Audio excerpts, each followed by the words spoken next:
When we left Vietnam, it was in April 1975. It was 3 days before the fall of Saigon.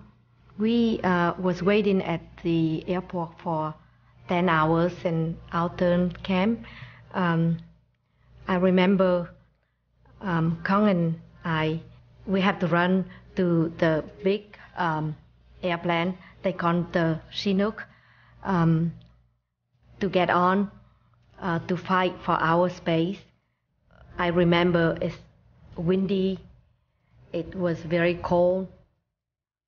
We got so scared, we cried, and then at the same time, they tried to take off. At that point, I was really afraid of getting killed. But obviously, we was happy that we got on the airplane to be booked and leave Saigon. One day he came home with his black eyes, and I said, "Oh my God, what happened to you?" And Cung said, "Mom, you asked me not to defend myself, so this is what I got." So I thought I was wrong, advising him not to defend himself. And after that, he should have to defend himself by talk back, or if his friend come and pick on him and put him, he say, "Don't do that again, otherwise I'm gonna do it." So he got in the fight with friends sometime, and after that, people stopped picking on him because they know that he's not easy anymore.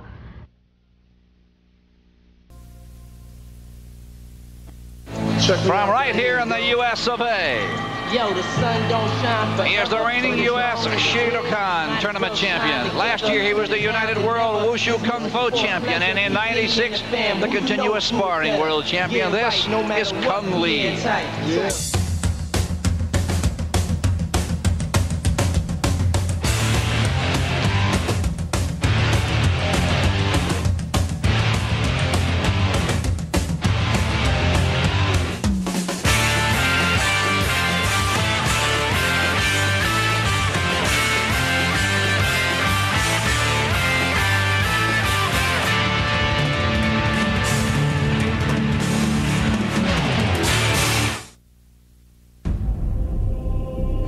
Cung's spirit and drive, it's very deep rooted. When I think it comes from his culture, from his background. I've come to the best. I want to be the best myself, so in order to do that, you have to train with the best. You know, he was a leader by action a lot more than by word. There's very few pros out there that are as tough as Cung Lee. There's no amateurs out there that are as tough as Cung Lee. There might be somebody, but we haven't seen him yet. Cung Lee is a super tough guy. He's always going in, taking people out. I train with him. He just works me.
training is unbelievable. It mixes in with lots of stuff. I mean, to put it lightly, when I first came to train here, after the morning session, I had to sleep for 2 hours afterwards. My body would not do anything except rest. Go out. And then we have our training coach, Giovanni Jordan, who conditions us in the same respect. So I'm getting it from both ends. In the morning, we do our conditioning, and the type of training we do breaks you down so much physically that it breaks you down mentally. There's been times where I've had to hold back tears, and I consider myself a pretty tough character. I'm a fighter. I deal with pain all the time, but to push yourself beyond your limit and then even past that is pretty unbelievable. And there's just been times where I felt like quitting, but I couldn't.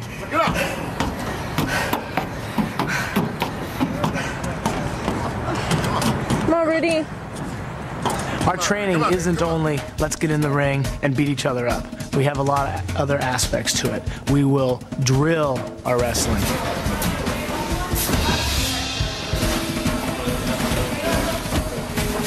We'll kick the tie pads. We'll work on the heavy bag.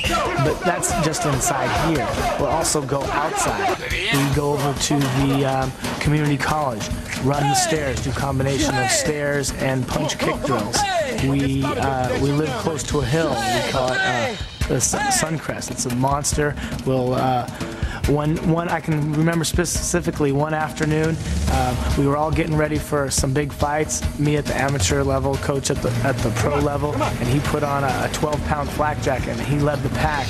We did what we call a fireman run or an Indian run, where the person in the back runs to the front, and we're going maybe about 1.5 miles at a hill at a 15% grade. I know it's 15% grade because there's a sign that says 15% grade on the end of the hill, and we're going straight up, it seems like, and we just keep chugging along. We train a lot, not only in here but out also. We got a good strong pace. This hill's no joke.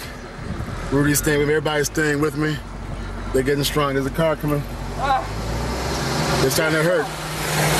About 30 more yards, everything's gonna kick in. And you're gonna see the facial expressions change. Muscles are gonna get tight, but they're gonna push on me because they're soldiers and they're determined. About 10 more yards, they got pulled from their heart because muscles are gonna give out. The brain's gonna tell them they wanna stop, but they're not gonna stop. Let's go! Pick it up!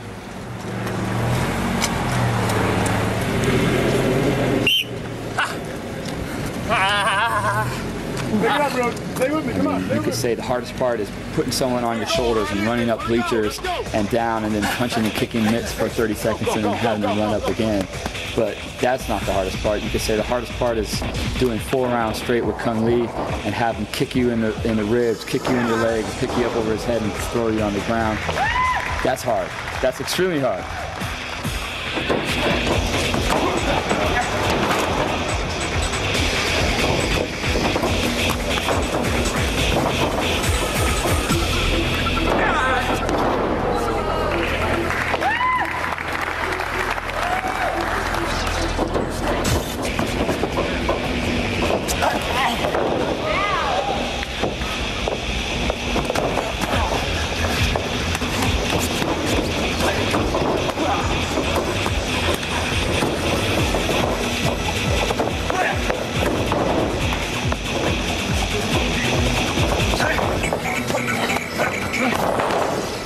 But then you have to get right back up and do it again. So really the hardest part is what's in your mind and what's in your heart is being able to pick yourself off the ground, to make yourself run up those bleachers again. And that's within yourself. And the training we get and the inspiration I get from Cung Le is what I've seen through his fights is that when he's been in that predicament or that situation, he's picked himself up and he's continued on.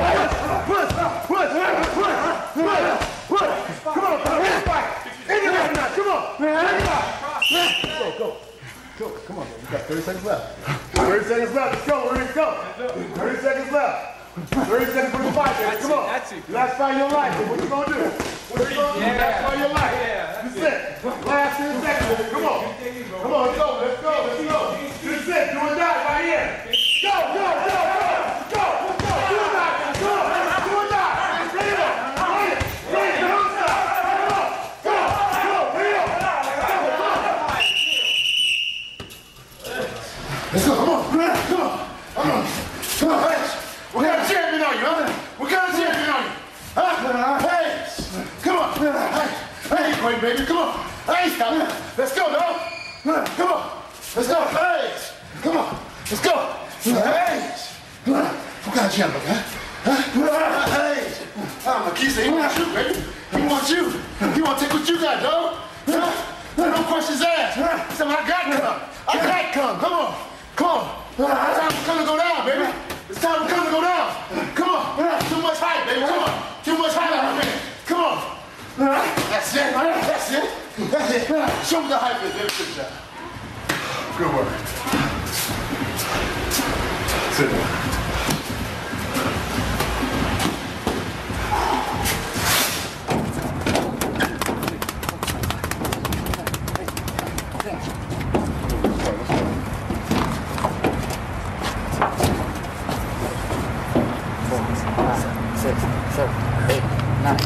Come on. The mind controls it, dog. Come on. Come on. The body can't go, the mind takes over. In his heart, there's somebody else that's training harder. You know, so I think that's what drives him.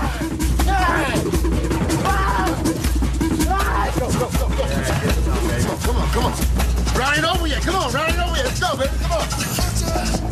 You know, he's one of the few people that, on a regular basis, will test his total abilities, you know, physically and mentally. A lot of times people go, they're 9 to 5, and you're not really tested. You know, most people don't want to be, you know, to that limit. You know, it's like, well, just give me something I can handle. Cung doesn't accept that. He says, well, give me something that there's a chance that I may lose. You know, I accept that fact, and I still go forward. And I think that's one of the main characters that makes Cung a champion, that he accepts the challenge. Period. Doing it, baby. Come on. That looks funny when I'm saying. By me putting on someone on my shoulders and running up the bleachers, he always have to add something in. Okay, put on the flak jacket. Or when I come down, hit the mitts or kick the pads. Then he makes it more difficult every time I go up the next set of bleachers. And that's what I like. I like to challenge myself. Let's go, drive. Right into it. Come on, all the way. Let's finish. Come on, let's finish, Cung. Finish strong. Finish strong. Finish strong. Finish. Come on, Cung. You gonna quit? No. You gonna quit? Huh? Who the champion? Who the man? Who the man? Let's go. Let's go. All right. Yeah. He takes very deep pride in his look, in his image, in his training. And he just has this burning desire that, you know, it's deeper than just somebody who wants to work out. It's deeper than somebody who just wants to look good. It's deeper than somebody who just wants to, you know, to get in the ring and start boxing and start training.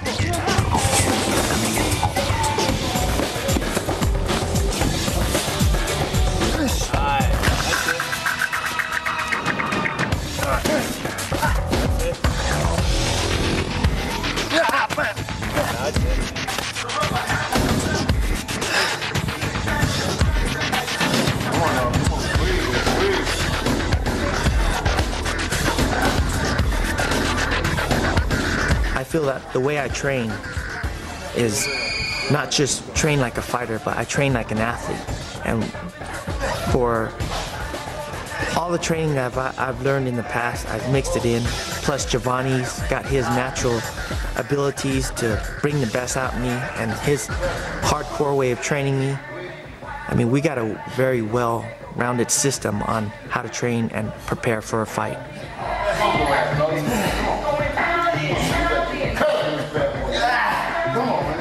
Training concept, being a certified personal trainer, you know, specializing in strength and conditioning, which he'd never really done here. You know, adding weight training to his program, which he done before, adding strength training, adding road work, you know, running bleachers and doing things outside instead of just staying in this environment. You know, my main concept was to make him a complete athlete, not just a fighter, which was the biggest difference when you look at your pros like Holyfield and especially Roy Jones.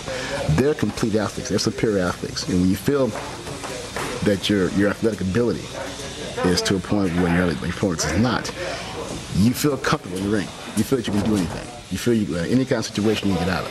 Whereas if you are just a fighter, there's certain things that you feel natural, but some things you don't.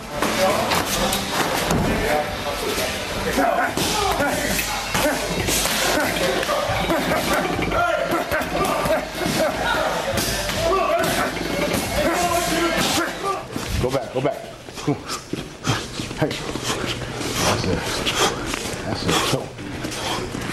Forward. Come on. Add a punch. Go. Hey.